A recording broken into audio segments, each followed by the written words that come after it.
യേശുവിൽ ഏറെ സ്നേഹമുള്ളവരെ, പുതിയൊരു ദിവസം നൽകി കർത്താവ് നമ്മളെ അനുഗ്രഹിച്ചിരിക്കുകയാണ്. നല്ല ദൈവത്തിന് നന്ദി പറയാം. ഇന്നേ തന്നെ നാം ചിന്തിക്കുന്നത് ഈശോയുടെ ജീവിതത്തിൽ ഈശോ കടന്നുപോയ മാനുഷികമായ വശങ്ങളെക്കുറിച്ചാണ്. അതോടൊപ്പം തന്നെ പെട്ടെന്ന് തന്നെ ദൈവികമായ കാഴ്ചപ്പാടോടുകൂടെ കർത്താവ് എല്ലാത്തിനെയും നോക്കിക്കാണുകയാണ്. നമ്മൾ മനുഷ്യരെ പോലെ തന്നെ ഈശോയ്ക്ക് വിശന്നിരുന്നു, ദാഹിച്ചിരുന്നു, സങ്കടം വന്നിട്ടുണ്ട്, ദേഷ്യം വന്നിട്ടുണ്ട്, കരച്ചിൽ വന്നിട്ടുണ്ട്, പ്രലോഭനങ്ങൾ ഉണ്ടായിട്ടുണ്ട്. പാപമൊഴികെ മറ്റെല്ലാ കാര്യങ്ങളും അവൻ നമ്മെ പോലെയായിരുന്നു. പക്ഷെ പെട്ടെന്ന് തന്നെ ദൈവികമായ കാഴ്ചപ്പാടോടുകൂടെ എല്ലാത്തിനെയും സ്വീകരിക്കുവാൻ കർത്താവിന് സാധിച്ചിരുന്നു. ഗെത്സമനയിൽ ഈശോ പ്രാർത്ഥിക്കുന്ന ഒരു പ്രാർത്ഥനയുണ്ട്. കർത്താവെ, കഴിയുമെങ്കിൽ ഈ പാനപാത്രം എന്നിൽ നിന്ന് മാറ്റണമേ. പെട്ടെന്ന് തന്നെ ഈശോ പറയുകയാണ്, എങ്കിലും എൻ്റെ ഇഷ്ടമല്ല, നിൻ്റെ ഇഷ്ടം നിറവേറട്ടെ. വിശുദ്ധ മർക്കോസിൻ്റെ സുവിശേഷം 14-ാം അധ്യായം 36-ാം തിരുവചനത്തിൽ നമ്മൾ ഈ പ്രാർത്ഥന കാണുകയാണ്. ഈശോ പ്രാർത്ഥിക്കുന്നു, ഈ പാനപാത്രം എന്ന് പറയുന്ന ആ സഹനം എന്നിൽ നിന്ന് മാറ്റണമേ. മാനുഷ്യമായിട്ട് നമ്മളിങ്ങനെ പ്രാർത്ഥിക്കാറില്ലേ? പക്ഷെ പെട്ടെന്ന് തന്നെ കർത്താവ് പറയണം, എങ്കിലും എൻ്റെ ഇഷ്ടമല്ല പിതാവേ, നിൻ്റെ ഇഷ്ടം നിറവേറട്ടെ. കുരിശിൽ കിടന്നുകൊണ്ട് ഈശോ നിലവിളിക്കുന്നുണ്ട്, പിതാവേ, നീ എന്തിനാ എന്നെ ഉപേക്ഷിച്ചത്?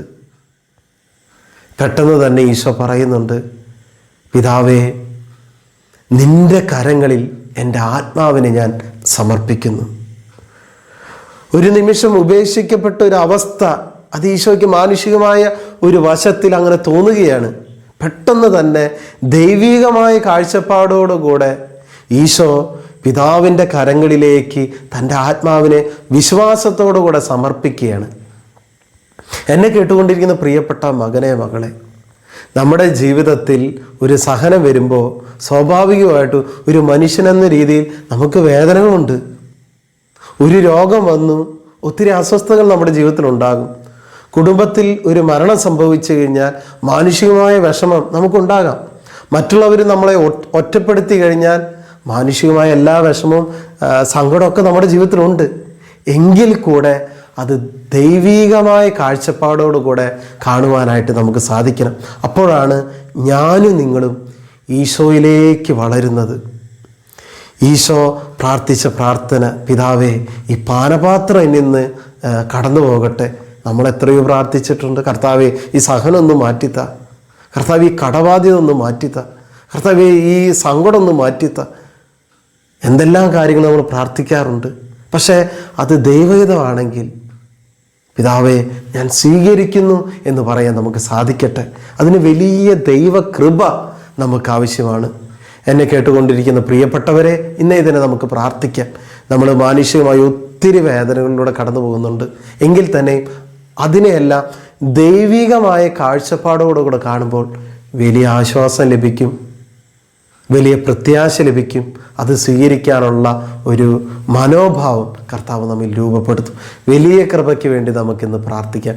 നല്ല ഈശോയെ, ഈ സന്ദേശം കേട്ടുകൊണ്ടിരിക്കുന്ന ഓരോ മക്കളെയും ആശീർവദിച്ച് അനുഗ്രഹിക്കണമേ. പ്രത്യേകിച്ച് വലിയ സഹനങ്ങളിലൂടെ, ദുഃഖങ്ങളിലൂടെ, വേദനകളിലൂടെ, കുരിശുകളിലൂടെ കടന്നു പോകുന്ന മക്കളെ സമർപ്പിച്ച് പ്രാർത്ഥിക്കുന്നു. അതിലെല്ലാം ദൈവഹിതം കണ്ടുകൊണ്ട് മുന്നോട്ട് നീങ്ങാനുള്ള കൃപ ഞങ്ങൾക്ക് ഓരോരുത്തർക്കും നൽകണമേ. യേശുവിൻ്റെ അധികാരമുള്ള നാമത്തിൽ ആ വലിയ കൃപയ്ക്ക് വേണ്ടി ഇവരെ ഞാൻ ആശീർവദിച്ച് അനുഗ്രഹിക്കുന്നു, ഇപ്പോഴും എപ്പോഴും എന്നേക്കും. ആമേൻ.